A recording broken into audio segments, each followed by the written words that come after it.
Hi friends अस्सलामु आलैकुम তোমরা সবাই কেমন আছো আল্লাহর রহমতে আমরা সকলে ভালো আছি। আজকে আমার সেকেন্ড ব্লগ এটা আমি আজকে ডিসকাস করব আমার বেবি গার্ল সিম্পটমস নিয়ে। আমি 10 টপিকস লিখে রেখেছি, সেগুলোই নিয়েই আমি তোমাদের সাথে ডিসকাস করব। আমি যে প্রেগন্যান্ট যখন ছিলাম তখন আমার সাথে যে প্রেডিকশনগুলো আমার সাথে ঠিক হয়েছে কি ভুল হয়েছে সেগুলো আমি তোমাদের সাথে ডিসকাস করব। ফার্স্টেই বলে রাখি আমার তিনটে বেবি আছে, আমার দুটো ছেলে একটা মেয়ে। আমার মেয়েটা হচ্ছে 10 মাসের 10 মান্থের বেবি আছে। এই বেবি গার্ল হওয়ার সময় আমার যে সিমটমসগুলো ছিল সেগুলোই তোমার সাথে আমি ডিসকাস করব, ঠিক আছে? আর ফার্স্টেই বলি,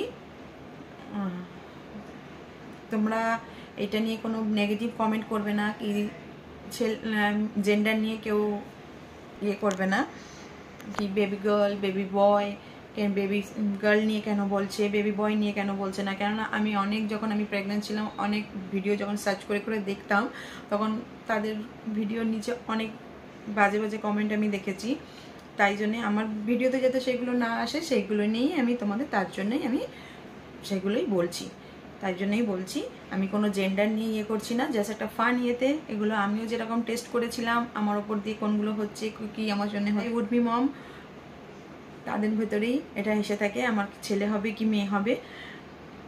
সেই জন্যই সব মমরা এটা করে থাকে, উডবি মমরা করে থাকে কি আমার ভেতরে ছেলে আছে, আমার সন্তান ছেলে হবে কি আমার সন্তান মেয়ে হবে।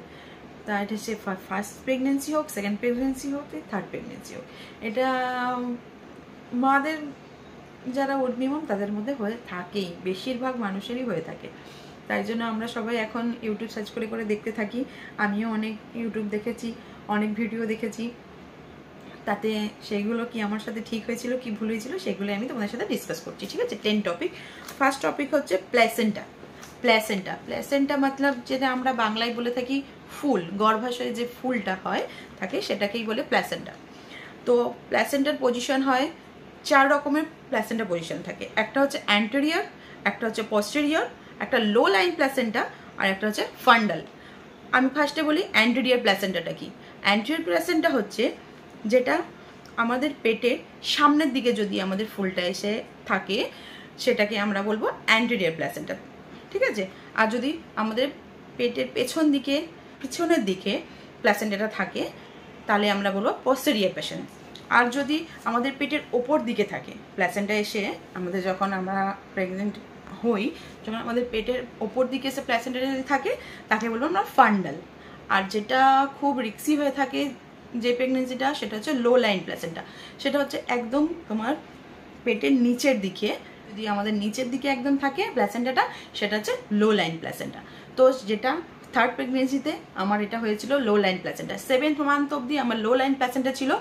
এতে আমাকে অনেক রিস্ক নিয়ে আমাকে প্রেগনেন্সিটা আমাকে চালিয়ে যেতে হয়েছে। সেটা আমি তোমাদের অন্য ব্লগে শেয়ার করব, কি আমার সাথে হয়েছিল, কি আমাকে করতে হয়েছিল, কি করতে না হয়েছিল, ইঞ্জেকশন চলেছিল, সেই সব নিয়ে আমি পরে ডিসকাস করব। আজকেও আমি 10 টপিকের উপর করছি। তো আমার 7 মান্থ অবধি ছিল লো লাইন প্ল্যাসেন্টা, তারপরে 7 মান্থের পরে আমার ওটা যে পস্টেরিয়র প্ল্যাসেন্টা, ঠিক আছে? এটা চলে গেল। তার হচ্ছে এবার বলছি আমরা অ্যান্টেরিয়র প্ল্যাসেন্টা। অ্যান্টেরিয়র প্ল্যাসেন্টা থাকলে বলে মেয়ে হবে, পস্টেরিয়র প্ল্যাসেন্টা থাকলে বলবে ছেলে হবে। কিন্তু এটা আমার ক্ষেত্রে হয়নি, ভুল হয়েছে। যদি তোমাদের মধ্যে ওটা হয়ে থাকে, তোমরা যদি মেয়ে চাও আর যদি তোমাদের পস্টেরিয়র প্ল্যাসেন্টা থাকে তাহলে এটা নিয়ে তোমরা ঘাবড়ানোর কোনো দরকার নেই, তোমাদের মেয়ে হতে পারে। তাহলে আমার ক্ষেত্রে হয়েছিল এটা পস্টেরিয়র প্ল্যাসেন্টা। আমার মেয়ে হয়েছে, তাহলে আমার লো লাইন প্ল্যাসেন্টা আগে ছিল, তারপরে 7 মান্থের পর আমার হয়েছিল পস্টেরিয়র প্ল্যাসেন্টা। তাহলে আমার ভুল, আমার ক্ষেত্রে ঠিক হয়নি।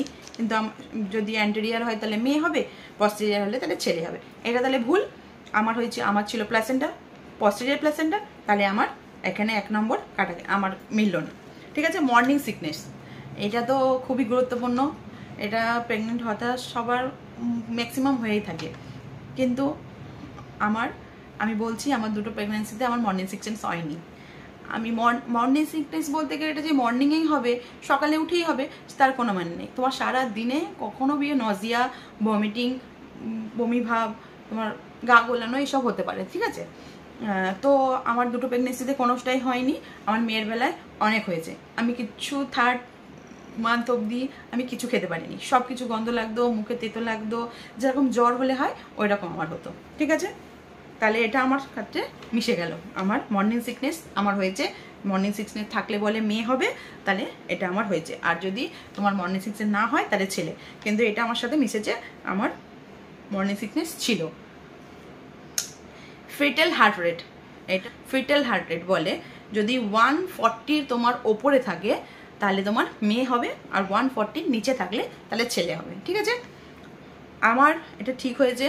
ফিটাল হার্ট রেট আমার সব সময় যত আল্ট্রাসাউন্ড করেছি আমি, আমার প্রেগনেন্সি একটু অসুবিধা ছিল বলে আমাকে অনেকবার আল্ট্রাসাউন্ড করতে হয়েছে, তাতে আমার প্রত্যেকবারই প্রথম থেকে 3rd মান্থ থেকে আমার 9th মান্থ অবধি আমাকে আমার সবসময় 160, 153, 140, 54, 155 এরকমই ছিল, কোনোদিন আমার 40 নিচে আসেনি। তো এটাও আমার মিশে গেছে, আমার ঠিক হয়েছে। তো আমার এটা ফিটাল হার্ট রেট ছিল সবসময় আমার ওপরে, এটাও আমার মেয়ে হয়েছে। কেয়ারিং লো বেলি পজিশন, যে বলে তোমার যদি বেলি পেটটা তোমার যদি সামনের দিকে থাকে তাহলে হবে তোমার ছেলে, আর যদি পুরো গোল হয়ে থাকে তোমার পেটটা তাহলে হবে মেয়ে। তো আমি বলবো যেই, আমি জানি না কি 3rd প্রেগনেন্সি ছিল, আমার পেটটা একটুখানি নিচের দিকে ঝোলাই ছিল, নিচের দিকেই ছিল। তো আমার 1st প্রেগনেন্সিতে যেরকম বেলিটা ছিল আমার 3rd প্রেগনেন্সিতে সেরকম ছিল না। তো আমার 1st প্রেগনেন্সিতে ছিল আমার একটুখানি সামনের দিকে বাড়ানো, একটু ছুঁচলো মতন ছিল, কিন্তু 3rd প্রেগনেন্সি আমার মেয়ের বেলায় পুরোটা গোল ছিল, পুরো পেটটা আমার গোল ছিল। তাতে আমি একটু কিছুটা বুঝেছিলাম যে আমার হয়তো মেয়ে হতে পারে, তাও এটাও আমার সাথে ঠিক হয়েছে। ক্রেভিং 5 পয়েন্ট হচ্ছে ক্রেভিং সল্ট যদি হয় তাহলে তোমার ছেলে হবে, যে সুইট হয় তাহলে তোমার মেয়ে হবে। সুইট খেতে ইচ্ছে হলে, মিষ্টি খেতে ইচ্ছে হলে তোমার মেয়ে হবে, আর যদি তোমার ঝাল টক খেতে ইচ্ছে হয়, নোনতা, তাহলে তোমার ওটা ছেলে হবে। কিন্তু এটাও আমার সাথে মিশেছে। আমার 1st থেকে লাস্ট অবধি, আমি যেদিন ডেলিভারি করতে যাই তার আগের দিন অবধি আমি মিষ্টি খেয়েছি, খুব মিষ্টি খেয়েছি। আমার মিষ্টি খেতে খুব ভালো লাগতো, সেই ক্রেভিং হয়তো আমার ভেতরে এখনও আছে। এখন 10th মান্থ হয়ে গেছে, এখনও আমার, কিন্তু আগে আমি অত মিষ্টি খেতাম না, বিশ্বাস করবে না তোমরা, আমি আগে অত মিষ্টি খেতাম না, কিন্তু আমার মেয়ে পেটে আসার পর থেকে আমি মিষ্টি অনেক খেয়েছি, অনেক খেয়েছি। তাহলে 5th সিমটমস আমার সাথে মিশে গেছে, এটা মুড সুইং। এটা তো আমার সাথে একদম মুড সুইং। আমার 2টো প্রেগনেন্সিতে আমার কিছু হয়নি, আমি কিচ্ছু বুঝতে পারিনি যে আমি প্রেগনেন্ট, আমার সাথে কিছু আলাদা, আমার ভেতরে চেঞ্জ, আমি কিছু বুঝতে পারিনি। কিন্তু আমার মেয়ের বেলায় আমি এটা পুরো বুঝতে পেরেছি। আমি কত টিভি দেখতাম, কোনো সিন দেখেই আমি কেঁদে দিতাম, পুরো আমি কেঁদে দিতাম, আমার একটু কান্না থামতো না, পুরো 2 চোখ দিয়ে ঝরঝর করে জল পড়ছে, কিন্তু বলবো না যে খুব একদম ইমোশনাল সিন হচ্ছে সেটা দেখে আমি কাঁদছি, একটু কিছু দেখলেই আমার খুব কান্না এসে যেত, কেউ কিছু বললে একটু কান্না এসে যেত, কেউ কিছু না, কোনো একটা কিছু হলেই আমার যেন কাঁদতে মন হতো, কেঁদে ফেলতাম। এমনিতে একটু আমি বেশি কাঁদি, কিন্তু তাও আমার ছেলেদের বেলায় যেটা হয়নি আমার মেয়ের বেলায় ওটা হয়েছে। তাহলে আমার মুড সুইং খুব হয়েছে, এমনি রেগে যাওয়া ওইসব হয়নি, কিন্তু আমি খুব, আমার কান্না আসতো, আমি খুব কাঁদতাম, এটাও আমার সাথে হচ্ছে। নজিয়া বমিটিং, এই যে ফার্স্টেই আমি বলেছিলাম মর্নিং সিকনেসের সময় আমার হয়েছে বমিটিং, আমি 3 মাস আমি কিছু খেতে পারিনি, আমার পুরো মনে হতো আমি জ্বর হয়ে গেলে যেরকম মুখটা হয়ে যায় সেরকম আমার পুরো মনে হতো, সরি আমার পুরো জ্বর হয়েছে, আমার মুখে কোনো টেস্ট নেই, কিছু নেই, সব কিছু তেতো, সব তেতো। আমি আমার মার বাড়িতে গেছিলাম, সেখানে গিয়ে আমার মার হাতে রান্না বলছি মা এটা করে দাও, কিন্তু আমার খেতে একদম ভালো লাগছে না, পুরো তেতো। কিন্তু তখন আমি জানতামই না আমি কনসেপ্ট করেছি, সেটা তোমাদের সাথে পরে শেয়ার করবো কী হয়েছিল। ঠিক আছে, বমিটিং আমার হয়েছে, আমি রোজা রেখেছি, রোজা রেখে উঠে যেই খেয়েছি সেই আমার বমিটিং হয়ে গেছে। তাহলে 7 টপিকও আমার সাথে মিশে গেছে, আমার মেয়ে হয়েছে। এটা তো খুব funny way. Partner weight gain, তোমার পার্টনার যদি ওয়েট গেন করে, মানে তোমার পার্টনারের যদি ওয়েট বেড়ে যায় তাহলে তোমার ছেলে হবে, আর যদি ওয়েট কমে যায় তাহলে তোমার মেয়ে হবে। তো জানি না এটা কি এতে এটা বলছে, একদম ফানি কোথা থেকে মিশছে এটা আমি জানি না, কিন্তু আমার পার্টনারের ওয়েট কমেই গেছিলো মেয়ের হওয়ার সময়, এটা আমি জানি। একটু জিম করছিল কিন্তু কমে গেছিলো। আমি চলে আসছি 9 টপিকে। 9 টপিক লিনিয়ার নাইগ্রা। লিনিয়ার নাইগ্রাটা কি? আমাদের বেলিতে, আমাদের পেটে যে একটা প্রেগনেন্ট হওয়ার সময় একটা ওপর থেকে নিচ অব্দি একটা লাইন যায়, ব্ল্যাক কালারের লাইন যায়, ওটা এক একজনের খুব গাঢ় হয় ব্ল্যাক, এক একজনের হালকা হয়, এক একজনের নিচের দিকে কার্ভ হয়, ওপরে স্ট্রেট হয়, আবার এক একজনের থাকেই না। বেশিরভাগ মানুষের থাকে, বেশিরভাগ মেয়েদের থাকে, কিন্তু এক একজনের এক এক রকম হয়। যদি বলে ওপর থেকে তোমার পুরো নিচ অবধি, বেলি বাটনের নিচ অবধি, মানে পুরো ওপর থেকে নিচ অবধি তোমার স্ট্রেট থাকে, তাহলে ছেলে হবে। আর যদি একটু কার্ভ থাকে নিচের দিকে, ওপর থেকে স্ট্রেট গেল, নিচে গিয়ে কার্ভ হয়ে গেল, তাহলে তোমার ওটা মেয়ে। তাহলে এটাও আমার সাথে মিশে গেছে। আমার নিচের দিকে একটুখানি বেলি লাইন, মানে লিনিয়ার নাইগ্রা লাইনটা, মানে বেলি বাটনের যে লাইনটা আমার নিচের দিকে কার্ভ ছিল, একটু ব্যাকা ছিল, এটাও আমার সাথে মিশে গেছে। হেয়ার আর স্কিন, আমার 10 টপিক হচ্ছে হেয়ার অ্যান্ড স্কিন। আমার সত্যি বলতে আমার হেয়ার, আমার চুল অনেক সুন্দর হয়ে গেছিলো। আমার মেয়ে যখন, আমার প্রেগনেন্ট ছিলাম আমি, মেয়ে যখন আমার পেটে ছিল, তখন আমার হেয়ার অনেক সুন্দর হয়ে গেছিলো, অনেক ভালো হয়ে গেছিলো, আমার একদম চুল পড়তো না। কিন্তু মেয়ে হয়ে যাওয়ার পর যা চুল উঠেছে, আমার কিছু নেই আর চুল।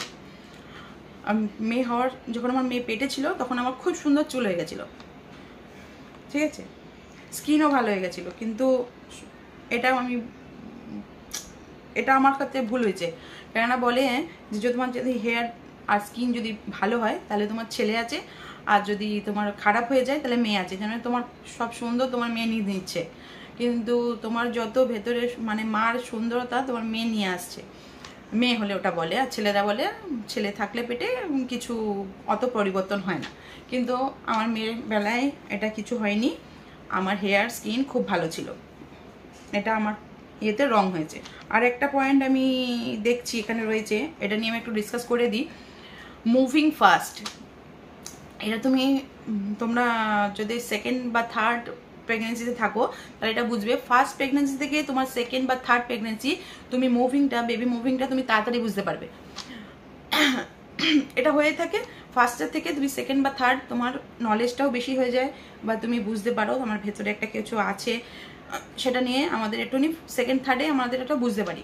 এটা বলে কি, বেবি যদি ফার্স্ট মুভ করে তাড়াতাড়ি তুমি বুঝতে পারো তাহলে এটা মেয়ে, আর যদি দেরিতে মুভ করে তুমি বুঝতে পারছো তো third month, fourth month, 5 month হয়ে গেছে, তাহলে ওটা ছেলে। সরি। তাই এটা আমার সাথে, আমি জানি না কি থার্ড প্রেগনেন্সি বলে বলবো কি না, কিন্তু আমি এটা 2.5 মাসের সময় থেকেই আমি বুঝে গেছিলাম, ঠিক আছে। আমি যখন জানতাম না আমি প্রেগনেন্ট, কিন্তু আমি বুঝতে পারতাম। এই নিয়ে আমি তোমার সাথে পরে ডিসকাস যখন করবো তোমরা পুরো ক্লিয়ার হয়ে যাবে যে কি হয়েছিল ব্যাপারটা। কিন্তু আমি বুঝতে পারতাম কি আমার ভেতরে কিছু একটা নড়াচড়া করছে, কিন্তু সেটাও আমার ক্ষেত্রে ঠিক হয়ে গেছিলো। আমার মুভিংটা অনেক ফাস্ট আমি বুঝতে পেরেছিলাম। তাহলে এটাতে আমি বলতে পারি হয়তো মেয়ে ছিল বলেই আমি বুঝতে পেরেছি তাড়াতাড়ি, কি এটাও হতে পারে আমার থার্ড প্রেগনেন্সি ছিল বলে আমি তাড়াতাড়ি বুঝতে পেরেছি। এটা কি এতে আমি বুঝতে পারছি না। তাহলে আমি তোমাদের 10 টপিক কি 11 টপিক বলেছি। 11 টপিকের মধ্যে আমার 1টা 2টো 3টে টপিক আমার সাথে মেশেনি, তাহলে 11-এ আমি 3 দেবো। তাহলে আমার প্রেডিকশান হয়তো ঠিক হয়েছে। আমার 8 সিমটমস আমার সাথে ম্যাচ হয়ে গেছিলো, তাই আমার মেয়ে হয়েছে। সেটা তোমরা, এটা আমি আবার বলছি লাস্টে, তোমরা এই নিয়ে কেউ টেনশন করবে না কি দেখো আমার পেটের লাইনটা, লিনিয়ার নাইগ্রা লাইনটা আমার স্ট্রেট আছে, তাহলেই আমার ছেলে হবে, আমার মেয়ে হবে না, আমার 2টো আগে ছেলে আছে ফের আমার ছেলে হবে। এটা কখনোই না। এটা সব হরমোনের সাথে চেঞ্জ হতে থাকে, আমাদের বডিতে আলাদা আলাদা হরমোন ইনজেক্ট হয়, তাই জন্য আমাদের মেয়েদের প্রেগনেন্সিতে অনেক রকম কিছু হয়ে থাকে। সবার সাথে সেম হবে তার কোনো মানে নেই, ঠিক আছে। আমার স্ট্রেটও হতে পারে, আমার কার্ভও হতে পারে, কারোর কার্ভ ছিল তার ছেলে হয়েছে, তার কারোর স্ট্রেট ছিল তার মেয়ে হয়েছে, এরকম হয়ে আছে। ফিটাল হার্ট রেট কারোর হয়তো কম ছিল তারও মেয়ে হয়েছে, ধরো কারোর বেশি ছিল তার ছেলে হয়েছে, এরকমও আছে অনেক। তাই নিয়ে তোমরা কেউ কোনো ভাবার কোনো কারণ নেই, এটা সব আমাদের ওপরওয়ালার হাতে। উনি যা দেবেন তাই আমাদের মাথা পেতে নিতে হবে, আমাদের তাই গ্রহণ করতে হবে। তো আমি তোমাদের সাথে এই 10 সিমটমস শেয়ার করলাম। তোমাদের কতটা তোমরা এতে খুশি হলে বা একটা ফান ইয়েতে নেবে, তোমরাও যদি প্রেডিকশন করতে চাও করতে পারো, কিন্তু সব কিছু ফান ইয়েতে নেবে, কোনোতে এটা সিরিয়াস যাবে না, এই নিয়ে কোনো ডিপ্রেশনে চলে যাবে না, ঠিক আছে? আমিও করেছিলাম, আমার 2টো ছেলে ছিল, আমি 3rd-টা যদি আমার ছেলে হতো তাহলে কি আমি কি নিতাম না? হ্যাঁ, ঠিকই নিতাম, আমার সন্তান ওটা, ছেলে হোক মেয়ে হোক কোনো ব্যাপার নাই। আমি কি জেনে নিয়েছিলাম যে আমার ওটা মেয়ে আছে, আমি ওটা তাই জন্য নেবো? কিন্তু না, এটা আমার ছিল, আমাকে দিয়েছে, আল্লাহ আমাকে দিয়েছে, তাই জন্য আমার মেয়ে সন্তান হয়েছে। তো আমরা সবাই অনেক খুশি আছি, আমরা অনেক খুশি, অনেক হ্যাপি। তো আমরা ছেলে হলেও অনেক হ্যাপি হতাম। তা আমার ডেলিভারির সময় কি কমপ্লিকেশন হয়েছিল, আমার প্রেগনেন্সিতে কি কমপ্লিকেশন হয়েছিল, সেগুলো তোমাদের সাথে আস্তে আস্তে ডিসকাস করবো। এই যে 10 টপিক তোমাদের সাথে ডিসকাস করলাম, তোমাদের জানালাম আমার সাথে কি হয়েছিল, সেগুলো যদি তোমাদের কোনো হেল্প হয়ে থাকে, কোনো আর কিছু তোমাদের জানার থাকে, তাহলে আমাকে কমেন্ট করতে পারো, আমাকে জানাতে পারো, আমাকে মেসেজ করতে পারো। আমি কোনো যদি হেল্প করতে পারি তোমাদের করবো। আর আমার ভিডিও ভালো লাগলে লাইক করো, শেয়ার করো, কমেন্ট করো, আমাকে একটু ভালোবাসা দিও, বেশি বেশি করে সাবস্ক্রাইব করে দাও, সবাইকে শেয়ার করে দাও। যারা যারা প্রেগনেন্ট আছে, তোমাদের রিলেটিভ বা তোমার বন্ধুরা যারা প্রেগনেন্ট আছে, তাদের কাছে এগুলো শেয়ার করে দিতে পারো, তোমাদের যদি ভালো লাগে আমার ভিডিও, ঠিক আছে? আমি একটু বেশি ঠিক আছে বলে দিচ্ছি, ফার্স্ট তার জন্য এরকম একটু হচ্ছে, আস্তে আস্তে ঠিক হয়ে যাবে, আল্লাহর রহমতে আমার সব ঠিক হয়ে যাবে। তোমরা দোয়া করো আমি যেন এই ইউটিউব নিয়ে কিছু চালিয়ে যেতে পারি। আমার বাড়ির লোক আমার সাথে আছে, আমার হাজব্যান্ড আমার সাথে আছে, এই অবধি। আবার দেখা হবে নেক্সট একটা ব্লগে, কিছু একটা টপিক নিয়ে তোমাদের সাথে শেয়ার করব। দেখা হবে নেক্সট ব্লগে। বাই, আল্লাহ হাফিজ।